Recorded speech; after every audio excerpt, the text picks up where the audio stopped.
हूं आपके साथ मनीषा सिंह और आप देख रहे हैं एबीपी गंगा। इन दिनों नजूल भूमि विधेयक की चर्चा काफी हो रही है। आपने इसके बारे में खूब सुना भी होगा, लेकिन क्या आपको पता है कि आखिर ये विधेयक क्या है?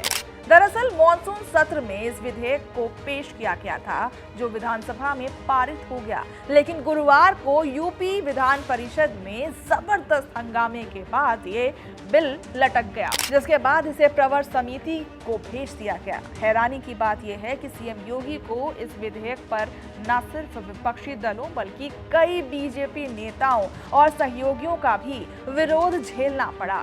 आपको हम बता दें कि बुधवार को संसदीय कार्य मंत्री सुरेश खन्ना ने विधानसभा में नजूल संपत्ति विधेयक 2024 को पेश किया और कहा कि कई बार जनहित के कार्यों में भूमि का प्रबंध करने में काफी दिक्कतों का सामना करना पड़ता है, जिससे जनहित से सार्वजनिक कार्य होने में देरी हो जाती है। उन्होंने कहा कि इसके बाद नजूल संपत्ति का इस्तेमाल सार्वजनिक हितों की योजनाओं के लिए किया जा सकेगा, लेकिन इस विधेयक का सपा, कांग्रेस समेत कई बीजेपी नेताओं और एनडीए के सहयोगियों ने भी विरोध किया।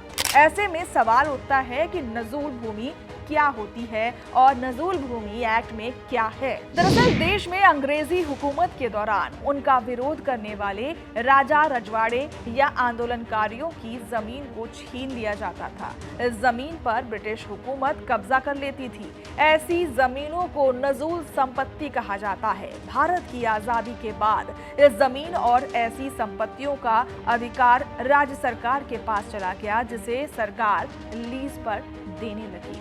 राज्य सरकार द्वारा नजूल की जमीन को लीज पर देने की मियाद 15 साल से 99 साल के बीच हो सकती है। इस तरह की भूमि हर राज्य में है। यूपी सरकार इसी भूमि को लेकर ये विधेयक लाई है।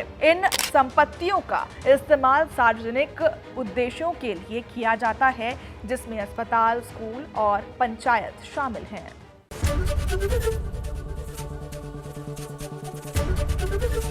एबीपी गंगा, खबर आपकी, जुबान आपकी।